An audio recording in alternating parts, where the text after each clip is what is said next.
Stay free with me, Russell Brand. One of the things that Bill Gates said, and that this letter also addressed, is that he would support financially any agricultural endeavour that didn't amount to people singing Kumbaya. Now, I think what that meant is that Bill Gates is dismissive of traditional practices that emphasise harmony between humankind and nature, and regards even beyond the, I would say, nefarious and prophetizing mentality of his technocratic modality, has a kind of disregard for spirit in a way that's sort of quite offensive and reductive, and is part of a broader trend to prevent human beings having a kind of sentient and sensual relationship with our environment, in an attempt to make everything a product, in an attempt to make everything material, in an attempt to make everything rational. You can start to dismiss historic relationships, traditional relationships, and, as you say, experiential relationships. How do you feel about the reductivism that appears to be represented through that attitude there, Will? That statement pisses me off. He's talking about me and people like me, and I'm not much of a kumbaya singer. We have proven here on this farm in the last 25 years the benefits of applying experiential wisdom over the benefits of applying the bought and paid for product of reductionist science, the technology. I can literally prove how the land is better, the water is better, the community is better, the welfare of the animals is better. I can go on and on. So don't call me a kumbaya singer. I can freaking show you. How difficult is it to extract your farm from centralising forces and centralised agricultural industrial power, i.e. fertiliser, and probably methods and means of distribution and commercial and financial partnerships that are probably inhered within your industry? And is it possible, may I ask, to contemplate an agricultural movement where farmers are able to extract themselves from the obligations that these sort of the centralised agricultural forces impose? Our production model here is the opposite of the centralized, industrialized, commoditized system that's feeding us today. Very, very different from it. That system values only efficiency.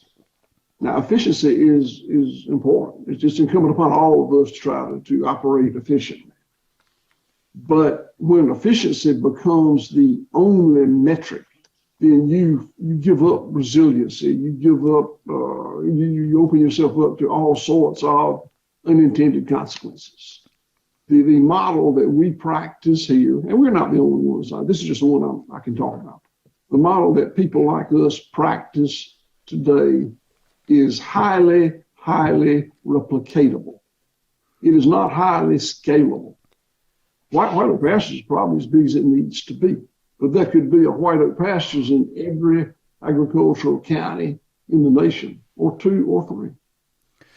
In order for that to happen, does there need to be the popularization and dissemination of these methods, and the popularization of decentralization as an alternative, not only in agriculture, but in other political spaces? No, I want to drag you out of your evident vast area of expertise. But do you feel that alliances between yourself and other farmers that share this modality and these ideals would help? And is there any movement comparable to that? Because don't you think it would be helpful with, like, the Sri Lankan farmers, the Dutch farmers, the German farmers, the New Zealand farmers? Isn't this a sort of a potential way that they could extract their threatened businesses from the horror and dread being imposed by the very centralizing forces that you describe?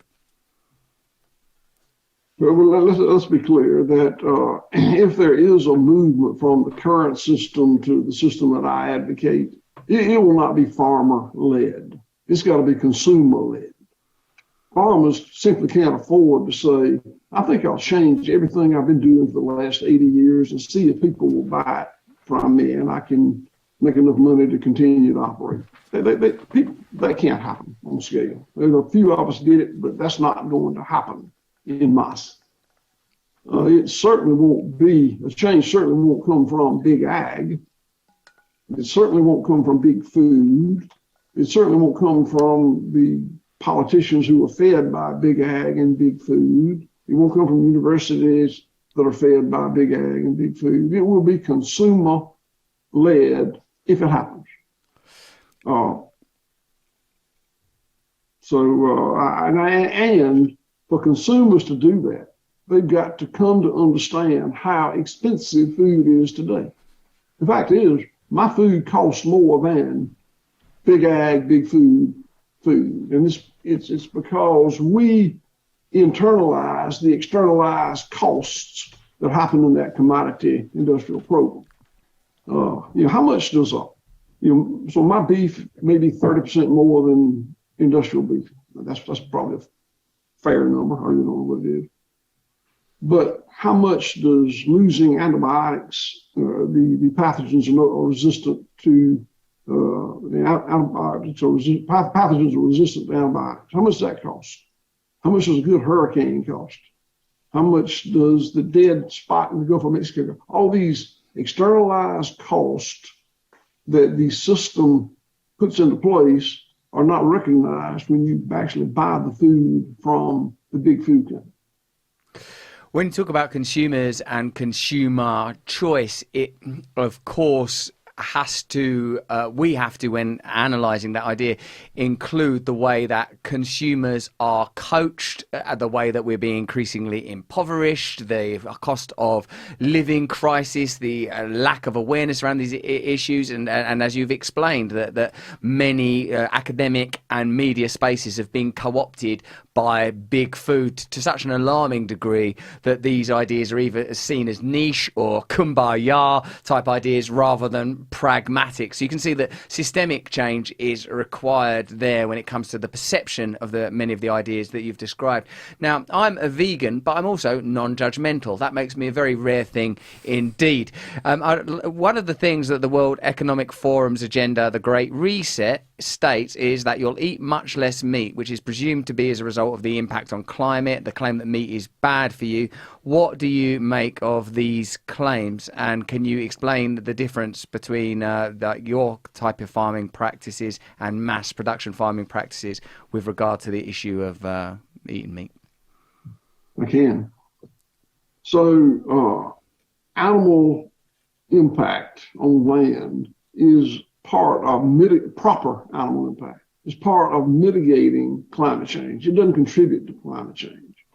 There's a work that was done by a company called Qantas Environmental Engineering Company 3 or 4 years ago on my farm that shows that we actually sequester carbon, actually 3.5 pounds of carbon dioxide equivalent for every pound of grass-fed beef we sell.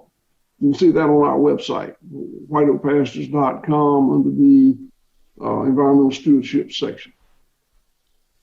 It proves that we are actually part of mitigating climate change. And I can go on about that. I don't want to go down the rabbit hole with it. The junk science that's out there that says that ruminants, cattle are destroying the environment, destroying the climate, part of climate change. Yeah, it's incredible to me how that caught traction. And I think it caught traction because there is a big percentage of the population that is vegan, vegetarian, but not just vegan, vegetarian, militant vegan, vegetarian. The difference in a vegetarian, vegan like you, who wants to control what they eat and allows me to control what I eat, is fine. We're aligned. I'd go to war to defend your right to do that. Militant vegans, militant vegetarians want to decide what everybody's going to eat, including themselves. So that environment was there. The science they could prove that, scientists could prove that industrial cattle production was a carbon emitter, big carbon emitter. So then you had the money behind the vegetable protein movement. So you got this perfect alignment of the sentiment against meat, just science to show meat's bad in a circumstance, not all circumstances. And then the platform that the big people who stood to make a lot of money on that technology all aligned. And it's incredible how it caught traction. I mean, if people could just take a step back and look. Watch entire episodes on demand for free at rumble.com/Russell Brand.